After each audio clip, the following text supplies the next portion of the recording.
Somos salud. Mindalia.com. Somos espiritualidad. Mindalia.com. Somos conciencia. Mindalia.com. Mindalia.com. Somos la comunidad de la nueva consciencia.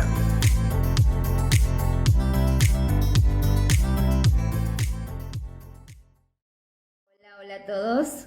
Buenas tardes, buenos días desde donde nos estén acompañando hoy. Es un gusto enorme estar nuevamente con toda la comunidad de Mindalia Televisión. Mi nombre es Fairuz y hoy quiero invitarlos a que se sumen a esta charla en donde vamos a estar conversando con Noé Previtera sobre cómo es vivir con un trastorno de conducta alimenticia.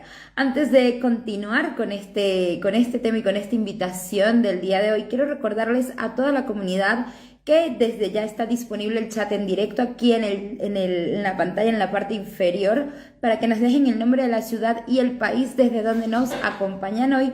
Pero también quiero invitarlos a participar con sus experiencias, preguntas, comentarios, con todo lo que tengan para compartir con nosotros, porque además lo va a estar respondiendo también nuestra invitada. Así que yo quiero contarles un poquitito sobre Noé. Ella es autora de 2 libros y creadora de contenido sobre comer o el comer compulsivo y la relación con la comida y la imagen corporal.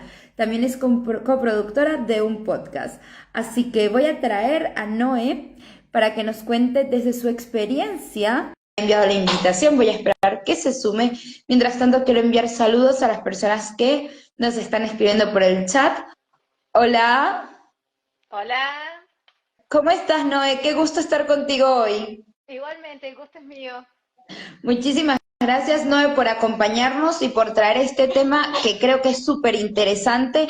Muy poco se habla sobre estos temas de conducta cuando son, que perduran en el tiempo por vergüenza, ¿no? Y qué bien que podamos tener la apertura para traerlos y comentar hoy sobre esto. Gracias por la invitación, realmente creo que es algo que se necesita hablar más que nunca, pero bueno, estamos haciendo el trabajo en redes sociales, creo que no soy la única cuenta que lo está haciendo y estamos llegando a personas que hace mucho vienen buscando una solución. Buenísimo, Noé. Vamos a ir entonces, comencemos con este tema el título es ¿Cómo es vivir con un trastorno de conducta alimenticia? ¿Cómo fue el punto en el que tú te diste cuenta que estabas quizá en un círculo repetitivo de alguna conducta alimenticia y que seguramente sentías que no te beneficiaba en algún punto? No me di cuenta sola, me llevó 16 años darme cuenta, pero porque una que cuando estás con un trastorno de conducta de alimentación, no solamente que el trastorno muta, sino de que una se cree más sana de lo que está. Entonces como que, bueno, no, yo voy a poder. Y encima las formas de poder es, por lo general, seguir tendencias que están de moda, en Instagram o en redes sociales, o lo que está de moda. Entonces querés tratar de solucionarlo con lo que realmente te sigue enfermando. Yo comencé con mi primer trastorno de conducta de alimentación fuerte, que fue anorexia. Lo mantuve durante un año y en realidad nadie se preocupó por cuando yo tenía anorexia. La cuestión es de que estaba muy flaca y era muy celebrado. Y eso es re peligroso. Como el 80% de los casos que comienzan como anorexia terminan en un trastorno por atracón o en bulimia, el mío terminó así. Después de un año comencé con un trastorno por atracón, que es el que después mantuve durante más de 16 años. Y fue mutando. El trastorno de conducta por atracón va mutando de acuerdo a cómo es que crees que lo podés sostener. Tiene etapas donde estás en control y sentís, bueno, ya no voy a tener un atracón más en mi vida, y etapas donde vuelven a comenzar los atracones. Entonces yo fui como mutando. Primero lo hacía con dietas. Las dietas, bajaba de peso y después en el verano me subía todo, empezaba a comer. Después mutó cuando empecé a hacer muchísima actividad física para bajar o compensar lo que comía en los atracones. Como no lo purgaba con un vómito, no me inducía una purga específica, empecé a encontrar en la actividad física una forma de purga, entonces empecé a hacer todos los deportes habidos y por haber. Eso eventualmente, entonces era una deportista en realidad escondiendo un trastorno de conducta de alimentación y eso es una de las mutaciones y se ve muchísimo y se ve en redes sociales muchísimo y es re peligroso, pero uno se convence de que no es, ¿sí? Después cuando estás afuera y te das cuenta y decís, ¡oh! Uno se convence de que no es. Entonces después Acá, también, sí. perdón, antes de continuar, quiero saber cómo saber cuál es esa línea tan fina que diferencia de una cosa y la otra.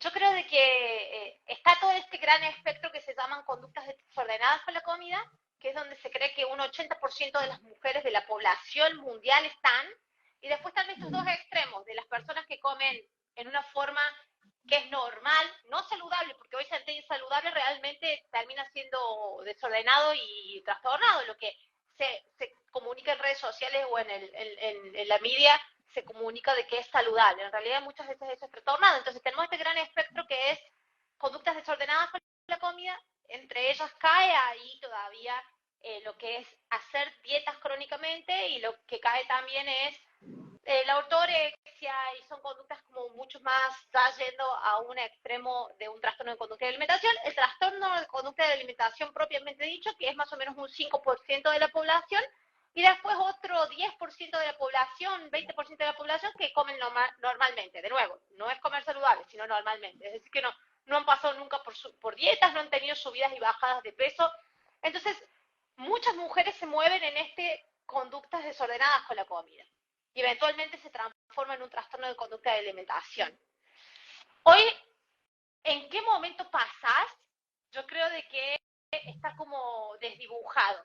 Lo que sí sabemos que cuando ya lo has mantenido mucho tiempo, consume la mayor cantidad de pensamiento en tu día, en tu vida, y parece que tu vida ya ronda alrededor de eso. Tus estados de ánimo dependen de lo que comes o no comes, o dejaste de comer más si tuviste un episodio de compulsión o no, o de tus aumentos y bajadas de peso. Es decir, que podés ver que toda tu vida está organizada alrededor de eso, es un pensamiento constante, conlleva mucha culpa, conlleva muchos cambios de humor, ya es porque ya estás bordeando ahí un trastorno de conducta de alimentación. Y cuando ya está diagnosticado como un trastorno de conducta de alimentación, es cuando ya le estás haciendo no solamente daño a tu salud mental, sino que ya estás involucrando mucho tu salud física. Entonces, yo creo que ahí es cuando pasas ya a ser ya encasillado a trastorno de conducta de alimentación, cuando ya tu salud física está literalmente ahí en juego y no la salud mental, que en realidad todos los que estamos acá dentro, todos los que están dentro de las conductas desordenadas con la comida, se lo considera como afección a la salud mental. Entonces, es bien fina ahí la línea para decir cómo sé cuando pasé. Desde tu experiencia y por lo que has experimentado o has visto de otras personas, cuando alguien busca ayuda o cuando ya existe esa motivación por salir quizás de este círculo, ¿es porque se ve mayormente ya la afección a nivel físico? Sí, por lo general lo que yo veo en, digamos, en mi práctica y lo que yo veo con mis cursos, buscas ayuda cuando primero ya tenés una sensación que no podés ya vivir. O sea, has tenido muchas de nosotras pensamientos suicidas. Ya no puedo no veo forma de seguir cargando mi vida de esta forma. Tengo que, o sea, o de esto me libero o esto me termina consumiendo hasta mi propia vida. Entonces, sabes que no podés salir o cuando yo veo que ya muchas llegan a pedir ayuda cuando el tema del peso, y fíjate que es un factor que es el que más nos termina importando, cuando el tema del peso ya está enloquecido, o sea, ya te diste cuenta que lo que hiciste o lo que hagas, volvés a hacer esos rebotes o ya hiciste ese rebote y no pudiste bajar más, ahí es cuando yo veo que buscan muchísima ayuda, cuando me dicen, no es, me hace todo sentido, pero todavía no sé si comienzo como a hacer algún proceso con vos porque me da miedo aumentar de peso o soltar el control con la comida, pero después cuando se dan cuenta que aún teniendo ese control que es bastante de cartón, de cotillón, porque no es real con la comida, suben de nuevo de peso o no pueden bajar más de peso, muchas ahí buscan ayuda. Entonces está cuando la parte física y el peso en realidad, porque las que hemos tenido un trastorno de conducta de alimentación, y hoy hay teorías sobre eso, el factor principal que nos lleva a tomar decisiones es cuando el peso, que es lo que no soltamos, que es lo que no nos gusta soltar, el peso corporal, ya es como que está descontrolado o ya sabemos que no podemos ejercer un control sobre él. Entonces ahí es cuando buscamos ayuda. Noé, me encanta cómo está yendo esta charla. Quiero recordarles a todos que el chat está disponible para que hagan también todas sus preguntas, así como las estoy haciendo yo, porque Noé muy amablemente va a ir respondiéndolas. Lo siguiente que quiero preguntarte, y es muy interesante esto que acabas de decir, del soltar el control a nivel psicológico, entonces, digamos que el síntoma es este trastorno que está teniendo la persona. Pero a nivel psicológico, ¿qué hay detrás que no podemos necesariamente ver? Sí, difiere un poco, pero detrás de un trastorno de conducta de alimentación, que ahí están preguntando qué es lo que es TCA, son las siglas de trastorno de conducta de alimentación, que es este 5-8% que decimos que deja de ser conducta desordenada con la comida y pasa a ser trastorno de conducta de la alimentación. Detrás hay toda una historia de vergüenza corporal o vergüenza alimentar o inseguridad alimenticia, es decir, que o viviste en una familia donde el acceso a la comida no era, por situaciones económicas, no era el mejor, o la sensación de tranquilidad o acceso a la comida no estaba garantizada, o porque viviste en un contexto familiar donde la comida era muy culposa o era culpada y tuviste como que o esconderte. Entonces viene todo este historial de, primero, una inseguridad alimentar, lo que se llama. Después viene todo un historial de desconexión corporal. Todo trastorno de conducta de alimentación tiene este recurso que es como que tendemos a desdoblarnos con nuestro cuerpo, a no quererlo sentir. Por eso lo odiamos y queremos modificarlo por afuera para ver si por dentro sentimos diferente, o nos sentimos más cómodas, o no se siente tan feo. Entonces, tenemos esta tendencia a desdoblarnos, digamos, lo que psicológicamente se llama disociación corporal. Esa disociación corporal puede darse, y se da muchísimo en trastornos de conducta de alimentación, por algún historial de trauma. Y cuando yo hablo de trauma, no estoy hablando de específicamente una violación o algún tipo de violencia física. Trauma puede ser cualquier cosa que a la niña o al niño haya requerido que su psiquis no haya tolerado emocionalmente la situación y de alguna u otra forma se ausentó de las sensaciones corporales en algún momento, y eso quedó registrado como esto es intolerable, o acá no se puede recurrir porque lo que se siente no se siente lindo. Entonces siempre hay como este antecedente de o trauma, una desconexión corporal o insatisfacción corporal que después se expresa como en una imagen corporal negativa o insatisfactoria, y en una situación de inseguridad alimentar que envuelve un montón de situaciones, ¿no? O una familia muy exigente con la comida, o el vos situaciones económicas o financieras, pueden ser ilimitadas las situaciones de por qué. Pero esos tres factores parecen como repetirse. Entonces, ahí se me cambió la luz. Esos Ahí tres está. factores parecen repetirse, que hay un trauma, disociación corporal, imagen corporal insatisfactoria y una inseguridad alimentaria. Te pregunto ahora lo siguiente, Noé, cuando tú estuviste atravesando todo esto, en el momento que ya empezaste o algo en ti, y ya lo dijiste hace rato, con la ayuda de otras personas, pudiste identificar lo que pasaba. ¿A qué acudiste o a quién acudiste o qué tipo de métodos estuviste buscando o explorando para ir rompiendo con todo esto que ibas cargando? Cuando estaba dentro del trastorno de conducta de alimentación, los métodos que utilizaba me seguían enfermando, ¿sí?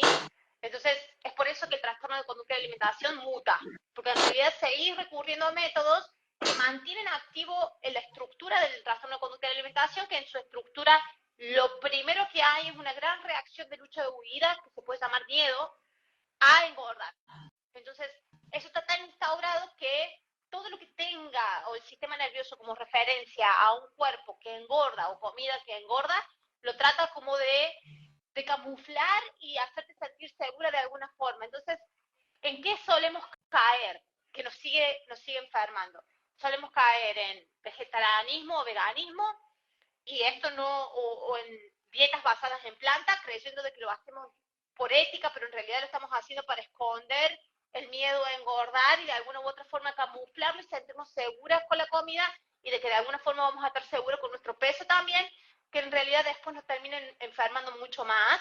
Y esto no es nada en contra de la comunidad vegana, pero sí la tendencia de que un trastorno restrictivo con la conducta alimentaria después mute en algunas de las prácticas o veganismo o vegetarianismo, y es muy común. O en cuestiones como deporte o actividad física extrema, o prácticas como estilos de vida saludables que son totalmente aceptados, digamos, socialmente, como el fitness. En mi caso fue eso. Yo terminé recurriendo al deporte y el deporte me llevó a que estudiara fisioterapia y después estudié para ser instructora de clases de gimnasio, porque uno se creía que si se pasaba haciendo gimnasia todo el día, entonces ibas como a mantener un cuerpo perfecto. Lo que después me llevó a abrir un gimnasio. Tuve 8 años en un gimnasio, y estando dentro de un gimnasio terminé cayendo en competencias de fitness. Te das cuenta que como que de alguna u otra forma va mutando y te va llevando a lo mismo, a una estructura restrictiva con la comida, de mantenimiento del miedo a engordar o el miedo al descontrol, y en realidad después seguís cayendo en descontrol. En mi caso seguía teniendo tracones durante toda esta mudanza y esta mutación de trastorno. Siempre abajo estaban los episodios de atracones escondidos.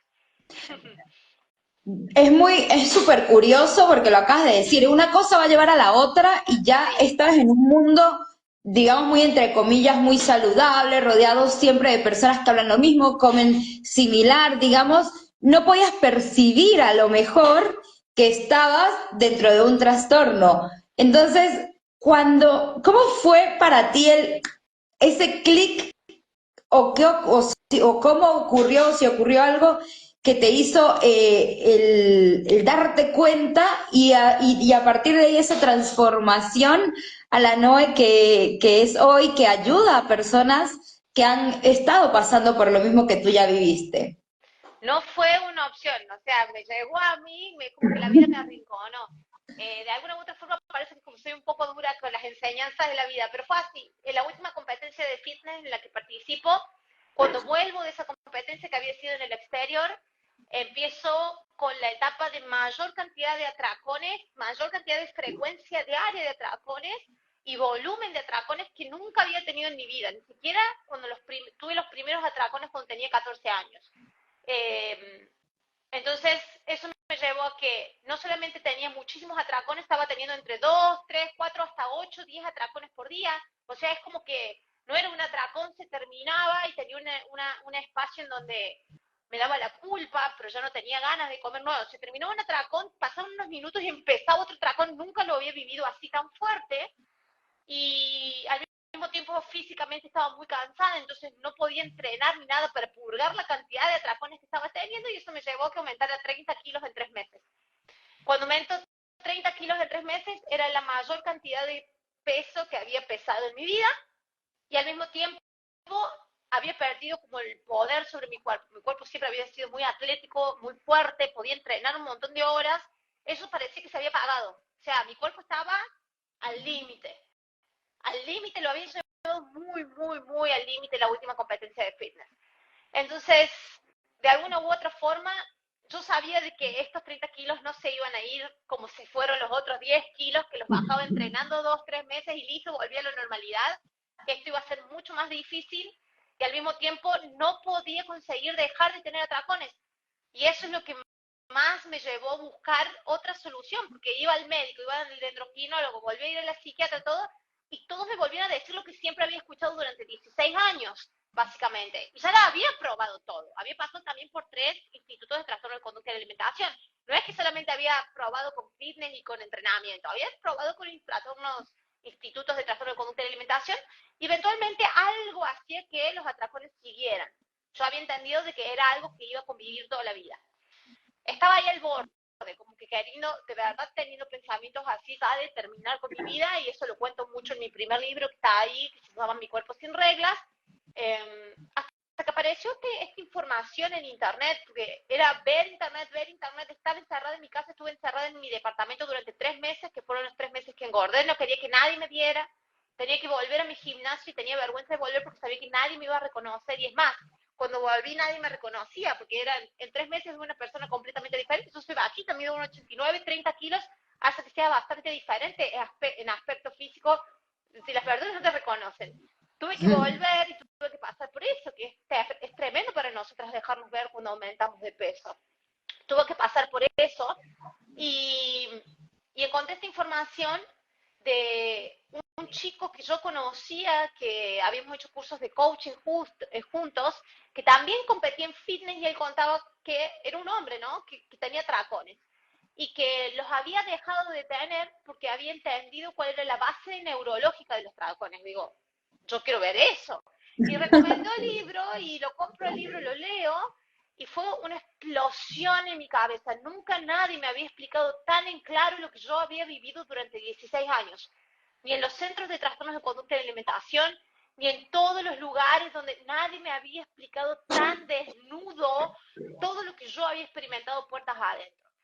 Me sumo a hacer un curso con la autora de este libro y me dice, bueno, Noé, ¿vos entendés por qué empezaste a tener atracones? Sí, le digo, ahora entiendo, está muy claro.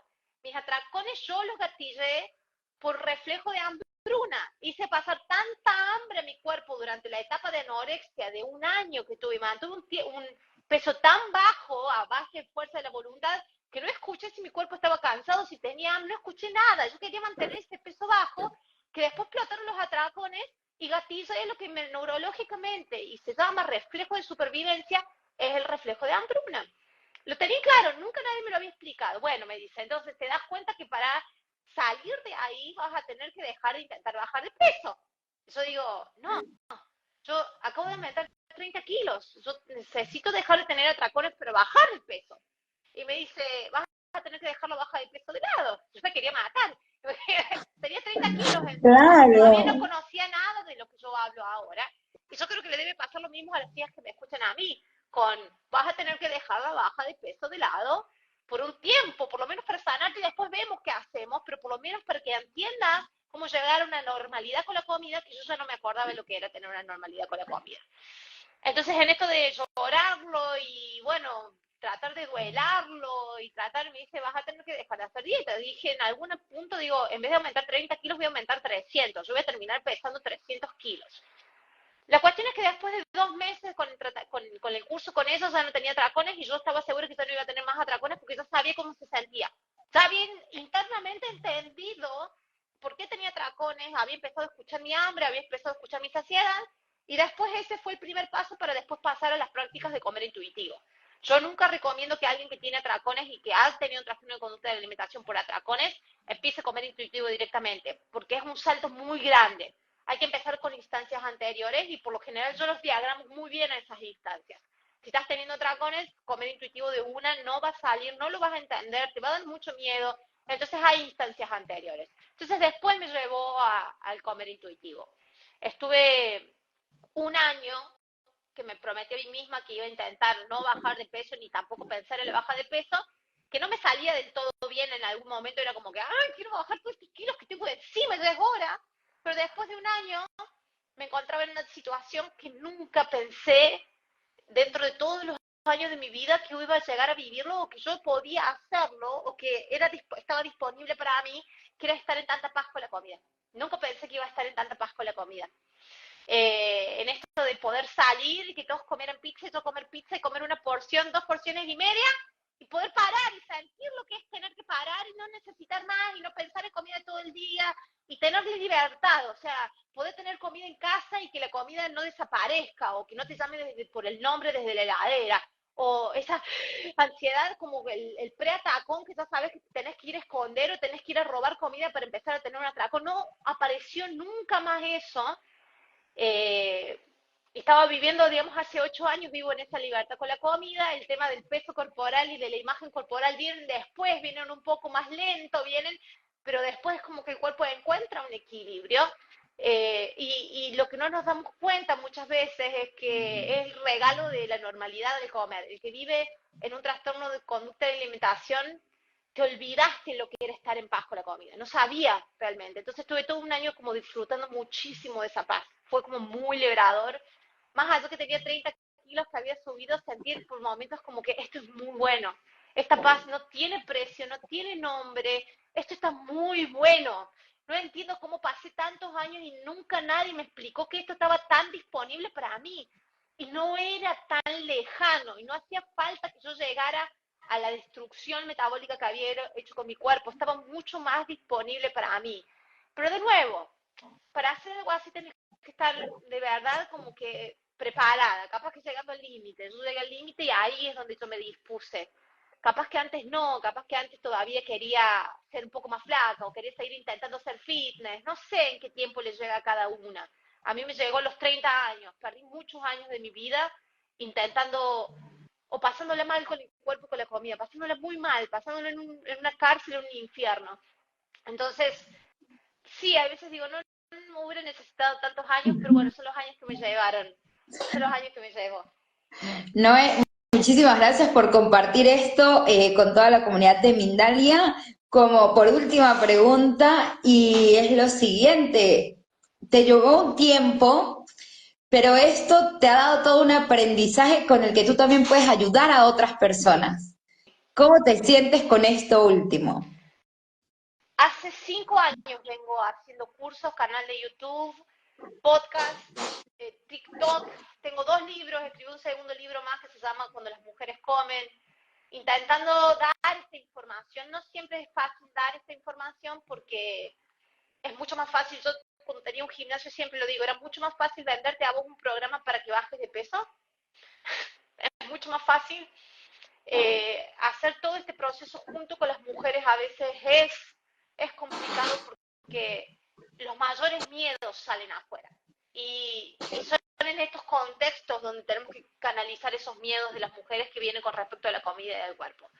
No es fácil muchas veces porque te tildan de, entonces vas en contra de la salud, te resignás, sos una abandonada, sos una mediocre. Está como esa creencia, pero en realidad las mujeres que han pasado por mi cuenta creo de que lo que yo les he podido dar no tiene ni valor numérico, no tiene ni valor, es indescriptible muchas veces el poder conectar con ese equilibrio interno, con esa paz que sabes de que ahora sí puedo continuar con mi vida. Esto que siento ahora, esta mesura, esta madurez interna también y esta dada de vuelta que le hice a la comida y el cuerpo, no lo hubiera podido lograr si hubiera seguido con la tendencia de las cosas que estaba tratando que me ayudaran.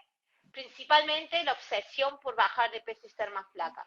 Eso no significa que nos resignamos o nos conformamos como un cuerpo que no nos gusta. Empezamos a entender realmente cuándo es y cómo es tener una relación saludable con tu imagen corporal. Eso es totalmente diferente.